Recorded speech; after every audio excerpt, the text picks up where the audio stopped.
नमस्कार दोस्तों, मैं मुकेश मारवाड़ी अपन पहल कोचिंग क्लास के पेज से सामान्य हिंदी का अध्ययन कर रहे हैं। दोस्तों, इस लॉकडाउन के दौर में आज आप अपने मन में बिल्कुल भी हताश ना हो। अपन इन 4 पंक्तियों के साथ आज के अध्ययन की शुरुआत करते हैं कि इस जग में यूं ही कोई मशहूर नहीं होता है। इस जग में यूं ही कोई मशहूर नहीं होता है। बादलों का सीना चीर कर सूरज में नूर होता है। अगर हौसले बुलंद और इरादों में जान हो, हौसले बुलंद और इरादों में जान हो तो पत्थर का सीना भी चकनाचूर होता है। पत्थर का सीना भी चकनाचूर होता है। लीजिए दोस्तों, अपन सामान्य हिंदी में पढ़ रहे थे हिंदी भाषा का इतिहास। हिंदी भाषा का इतिहास जिसमें अपन ने इसका साहित्यिक दृष्टिकोण देख रहे थे। अपन ने ये देख लिया था कि कौन सी भाषा किस क्षेत्र में बोली जाती है। राजस्थानी, हिंदी, खड़ी बोली और ये बिहारी, अवधी, ये सारी भाषाएं अपन ने देख ली थी। लीजिए दोस्तों, अपन अब बात करते हैं हिंदी भाषा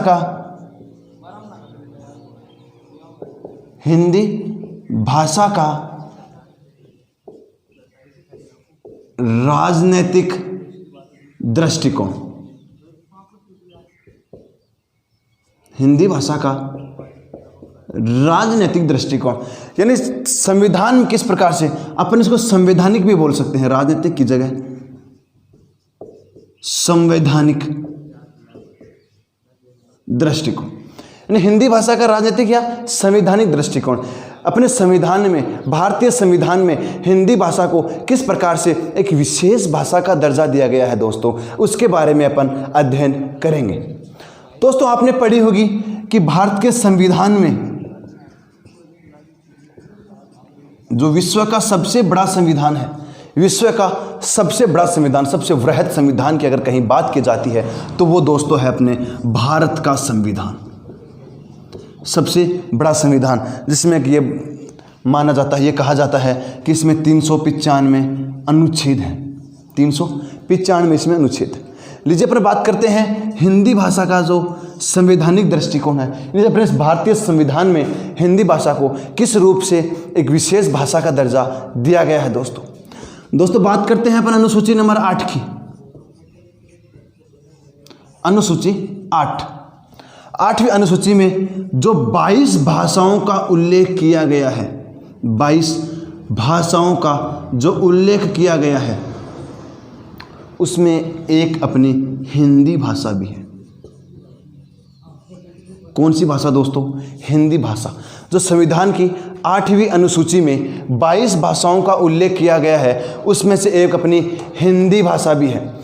दोस्तों, इसमें कोई विशेष बात नहीं है क्योंकि इसमें तो इसकी जैसी 22 भाषाएं और हैं, लेकिन विशेष दर्जा कौन सा दिया गया है वो मैं आपको बताता हूं। संविधान के अनुच्छेद 343 से लेकर 351 तक। दोबारा देखिए, अनुच्छेद 343 से लेकर 351 तक ये कहा गया है कि जो अपनी हिंदी है, अपन ये कह सकते हैं इन अनुच्छेदों में, ये जो इसके मध्य में अनुच्छेद आ रहे हैं 8 अनुच्छेद, इनके बारे में ये कहा गया है कि हिंदी है वह अपनी क्या है? राजभाषा है और इसके विशेष प्रावधान इसमें शामिल किए गए हैं, इन अनुच्छेदों में शामिल किए गए हैं दोस्तों। एक अनुच्छेद काफ़ी बार पूछा जा चुका है दोस्तों, अनुच्छेद 343(1). अनुच्छेद 343(1), इसमें यह कहा गया है कि अपने भारत की राजभाषा के रूप में हिंदी भाषा होगी। राजभाषा के रूप में हिंदी भाषा होगी और इसकी लिपि कौन सी होगी दोस्तों? अपनी जो हिंदी भाषा जिसको राजभाषा के रूप में स्वीकार किया गया है, इसकी लिपि कौन सी होगी? देवनागरी। देवनागरी इसकी लिपि होगी और जो राजभाषा है वह अपनी कौन सी होगी? हिंदी भाषा होगी। देखिए दोस्तों, यहाँ से एक बात, एक मैंने कहा राजभाषा, यानी अपन देखते हैं राजभाषा, एक होती है मातृभाषा, एक होती है राष्ट्रभाषा,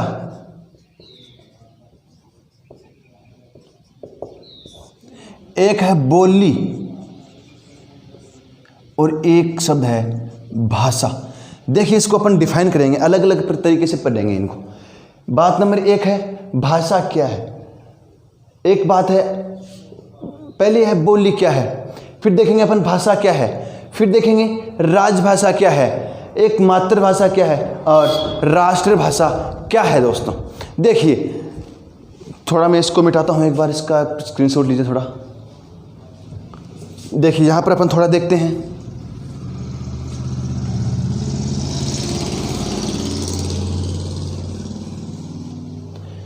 बात करते हैं अपन बोली की।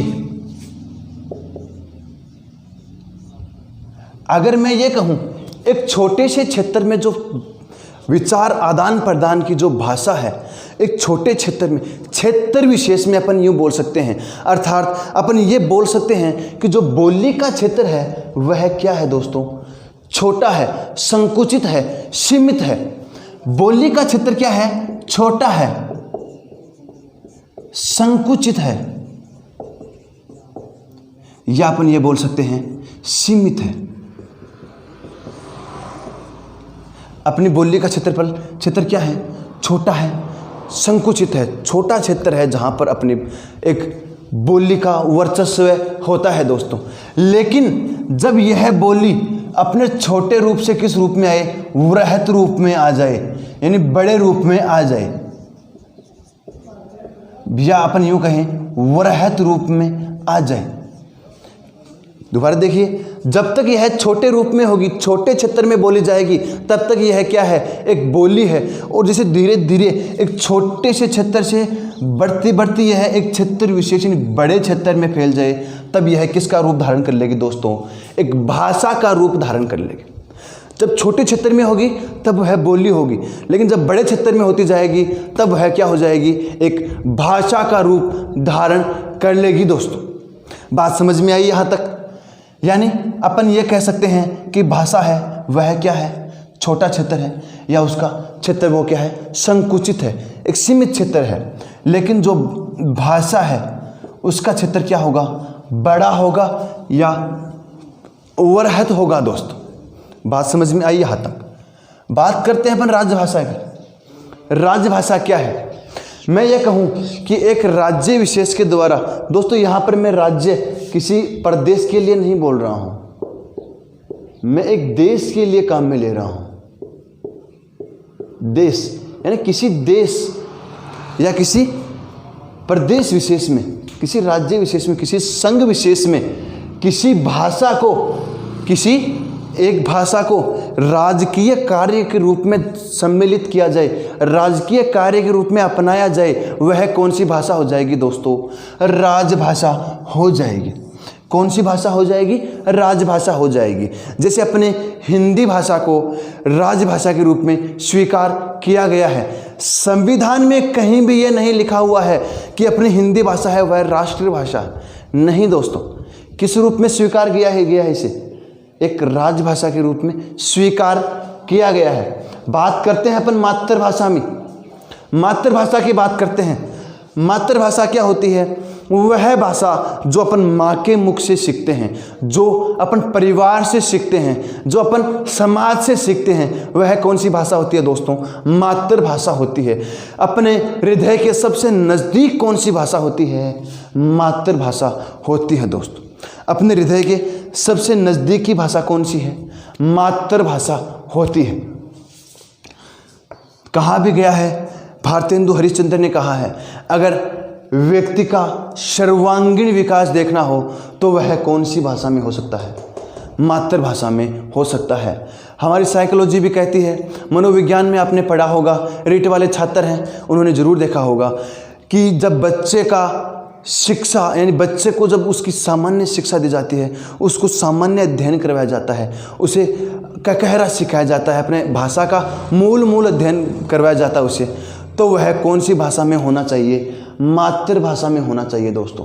क्योंकि मातृभाषा बच्चे के दिमाग में, छात्र के दिमाग में ज़्यादा प्रभावी रहती है, अच्छे से वह अधिगम कर पाता है। ठीक है दोस्तों, बात हो गई मातृभाषा की। अब बात करते हैं राष्ट्रभाषा की। राष्ट्रभाषा कौन सी है? एक पूरे देश के द्वारा, एक राज्य के द्वारा सिर्फ एक भाषा को ही पूरे राष्ट्रभाषा के रूप में, यानी राजकीय कामकाज की भाषा, सामान्य बोलचाल की भाषा और अन्य किसी प्रशासनिक कार्यों की भाषा के रूप में स्वीकार किया जाता है, वह कौन सी होती है दोस्तों? राष्ट्रभाषा कहलाती है। कौन सी भाषा कहलाती है? राष्ट्रभाषा कहलाती है दोस्तों। दोबारा देखिए एक बार, यानी कोई देश, कोई राज्य, या अपन यूँ कहें कोई संघ, कोई देश, कोई राज्य या कोई संघ किसी एक भाषा को किस रूप में स्वीकार करे? पूरे देश की, पूरे राष्ट्र की, पूरे संघ की एक राजकीय भाषा के रूप में स्वीकार किए। यह माना जाए कि सारे राजकीय कार्य, सारे प्रशासनिक कार्य इसी भाषा में सम्मिलित किए जाएंगे, इसी भाषा में सुचारू रूप से संचालित किए जाएंगे। वह भाषा कौन सी हो जाएगी दोस्तों? राष्ट्रभाषा हो जाएगी। बात समझ में आई यहाँ तक? अगर बात समझ में आई तो थंब का निशान करें, थंब का निशान प्रेस करें और दोस्तों इस वीडियो को लाइक करें, अपने दोस्तों के साथ ज़्यादा से ज़्यादा शेयर करें, जिससे यह माँ सरस्वती का प्रसाद ज़्यादा से ज़्यादा प्रसारित हो सके। दोस्तों, माँ हिंदी का विकास अपना विकास है, अपनी भाषा का विकास है, और जिस भाषा को अपन पढ़ रहे हैं वो हमारे हृदय में विराजती है दोस्तों। बात दोबारा देखिए एक बार, बात करते हैं अपन बोली की। यानी बोली का क्षेत्र क्या होता है? छोटा होता है, सीमित होता है, संकुचित होता है। उसके बाद जैसे वह बोली धीरे धीरे छोटे रूप से धीरे धीरे फैलते हुए वृहत रूप में शामिल हो जाए, यानी बड़े क्षेत्र में यह बोली जाने लगे, तब यह क्या हो जाती है दोस्तों? भाषा बन जाती है। तब यह बोली भाषा का रूप धारण कर लेती है। बात करते हैं मातृभाषा की, पहले राजभाषा की। यानी एक राज्य या एक देश किसी भाषा को एक राजकीय भाषा के रूप में शामिल करे, या यह कहा जाए कि इसे राजकीय कामकाज की भाषा या राजकीय जो कामकाज हैं वह इस भाषा में शामिल किए जाएंगे, इस भाषा में सुचारू रूप से किए जाएंगे। वह भाषा कौन सी हो जाएगी दोस्तों? राजभाषा हो जाएगी। बात करते हैं अपन मातृभाषा की।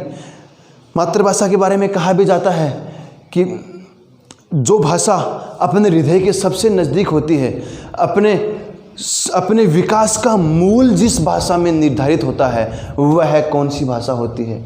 मातृभाषा होती है दोस्तों। भारतेंदु हरिश्चंद्र ने मातृभाषा को सबसे हृदय नज़दीक भाषा है माना है, यानी अपने हृदय के सबसे नज़दीक अगर कोई भाषा है तो वह कौन सी भाषा? मातृभाषा है। बात करते हैं राष्ट्रभाषा की, तो राष्ट्रभाषा कौन सी है दोस्तों? वह भाषा जो किस काम में शामिल किया जाए? एक संपूर्ण देश के द्वारा एक ही भाषा को संपूर्ण देश के द्वारा उपयोग में लाया जाए, सामान्य वार्तालाप में, सामान्य बोलचाल में, विचार विमर्श में, राजकीय कामकाज में, प्रशासनिक कामकाज में, न्यायिक कामकाज में, हर क्षेत्र में जिस भाषा को शामिल किया जाए वह भाषा कौन सी हो जाती है? राष्ट्रभाषा हो जाती है दोस्तों। एक बार आप इसका स्क्रीनशॉट लें, उसके बाद अपन आगे का अध्ययन जारी रखते हैं दोस्तों। बात कर रहे थे अपन संवैधानिक दृष्टिकोण की, यानी अपने राजकीय भाषा, अपनी राजभाषा, अपने हिंदी को संविधान में किस प्रकार से उल्लेखित किया गया है। बात कर रहे थे अपन अनुसूची 8 में 22 भाषाएं हैं, उनमें से एक भाषा कौन सी है? हिंदी भाषा भी है दोस्तों। आगे देखिए कि अनुच्छेद 343 से लेकर 351 तक, अनुच्छेद 343 से लेकर 351 तक हिंदी को राजभाषा के रूप में स्वीकार किया गया है। इसमें प्रावधान किए गए हैं कि हिंदी राजभाषा के रूप में किस प्रकार से शामिल की गई है दोस्तों। अब बात करते हैं अनुच्छेद 343 की। 343 से अनुच्छेद क्या कहता है? 343 अनुच्छेद यह कहता है कि जो हिंदी है वह अपनी देश की क्या होगी? राजभाषा होगी। और इसकी लिपि कौन सी होगी? हिंदी भाषा की लिपि कौन सी होगी? देवनागरी होगी दोस्तों। यह अपने संविधान के अनुच्छेद 343 के भाग 1 में उल्लेख किया गया है। एक प्रश्न दोस्तों यह पूछा हुआ है कि अनुच्छेद 343 किस प्रकार से संबंधित है। बात करते हैं अनुच्छेद 344 की, बात करते हैं अनुच्छेद 344 अनुच्छेद कहता है कि राष्ट्रपति कौन, राष्ट्रपति अपने संविधान का सर्वोच्च अधिकारी, अपन ये कह सकते हैं शासन जिसके नाम से संचालित किया जाता है वह है राष्ट्रपति।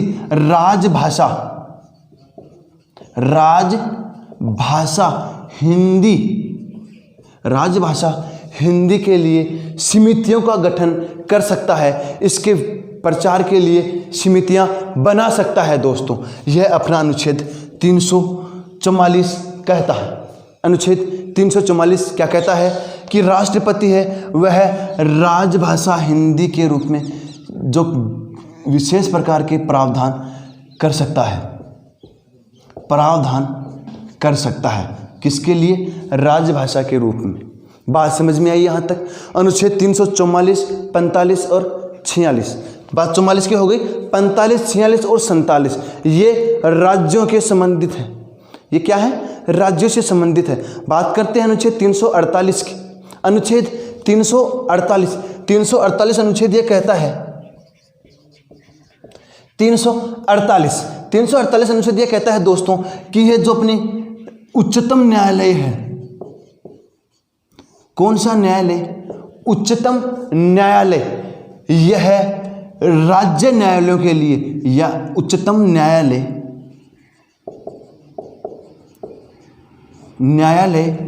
उच्च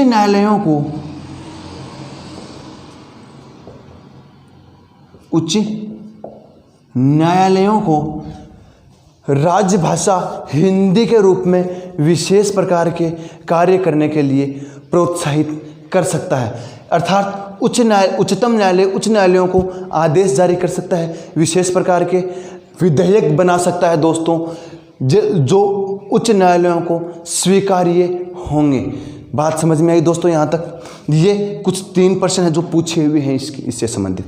349, 50 और 51 वो इसके प्रचार प्रसार से संबंधित है दोस्तों, ठीक है। यानी 343 है राजभाषा के रूप में हिंदी होगी और इसकी लिपि कौन सी होगी, देवनागरी होगी। 344 है वह राष्ट्रपति राजभाषा हिंदी के रूप में विशेष प्रकार के प्रावधान बना सकता है, विशेष प्रकार के समितियों का गठन कर सकता है, समितियों का गठन कर सकता है।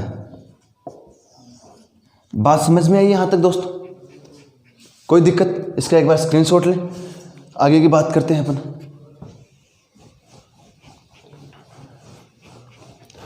दोस्तों ये हो गया अपना राजभाषा हिंदी का राजनीतिक दृष्टिकोण या यूं कहें राजभाषा हिंदी का संवैधानिक दृष्टिकोण हो गया दोस्तों।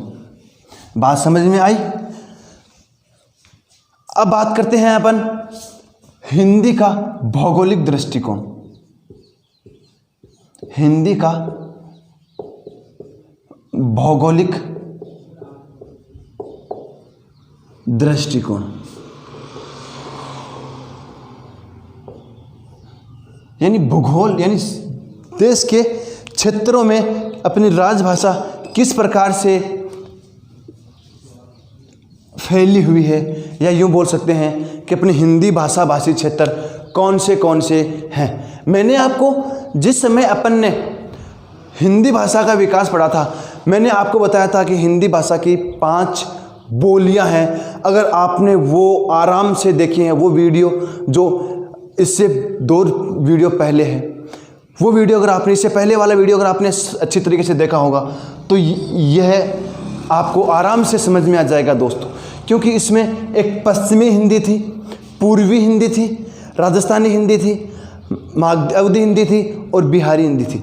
ये जो अपनी हिंदी भाषाएं थी, इसके जो क्षेत्र थे वो सारे ही क्षेत्र कौन से हैं, अपने हिंदी भाषा भाषी क्षेत्र माने जाते हैं दोस्तों। बात करते हैं अपन, यानी अगर अपन थोड़ा सा भारत का सा इस प्रकार से नक्शा बनाकर देखें। ज़्यादा अच्छा मेरे को नहीं बनाना आता है, लेकिन फिर भी मैं थोड़ी कोशिश करता हूँ। ये मान लो कि अपने भारत का मोटा मोटी नक्शा हो गया। ठीक है दोस्तों, ये अपने भारत का मोटे तौर पर अपना नक्शा हो गया। बात करते हैं अपन हिंदी भाषा भाषी क्षेत्र कौन से हैं। हिंदी भाषा भाषी क्षेत्रों के लिए हिंदी भाषा भाषी क्षेत्र कौन से हैं दोस्तों? देखिए आप, अपना ये वाला क्षेत्र है वो हिंदी भाषा भाषी क्षेत्र माना जाता है दोस्तों। हिंदी भाषा भाषी क्षेत्र अपना ये वाला क्षेत्र है वो माना जाता है दोस्तों। देखिए बात करते हैं अपना, यहाँ पर आता है पहले राजस्थान। यहाँ पर कौन सा क्षेत्र आ जाता है? राजस्थान आता है दोस्तों। एक आ जाता है दिल्ली, हिमाचल, उत्तराखंड। राजस्थान, दिल्ली, हिमाचल, उत्तराखंड, उत्तर प्रदेश।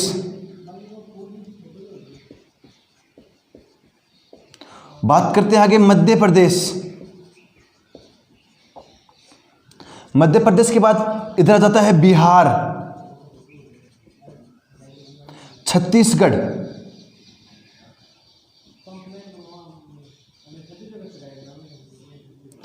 ये क्षेत्र अपने कौन से आ गए? एक झारखंड। ये क्षेत्र अपने कौन से आ गए दोस्तों? हिंदी भाषा भाषी क्षेत्र आ गए। यानी राजस्थान, दिल्ली, हिमाचल, उत्तराखंड, उत्तर प्रदेश, मध्य प्रदेश, छत्तीसगढ़, बिहार और झारखंड, ये राज्य अपने हिंदी भाषा भाषी क्षेत्र हैं दोस्तों। बात समझ में आई?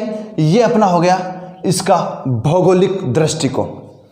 ठीक है दोस्तों, यानी अगर इनको अपन इधर अलग से लिखें तो ये अपन ये बोल सकते हैं कि एक आ जाता है राजस्थान, एक अपना है दिल्ली। दिल्ली के बाद बात करते हैं अपन हिमाचल, उत्तराखंड,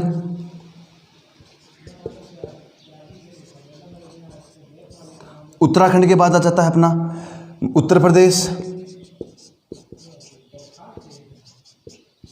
उत्तर प्रदेश के बाद आता है मध्य प्रदेश, झारखंड,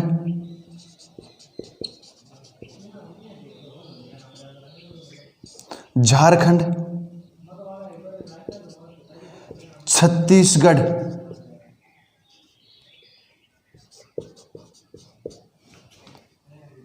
छत्तीसगढ़ मात्रा बड़ी आती है दोस्तों, छत्तीसगढ़, और एक है अपना बिहार।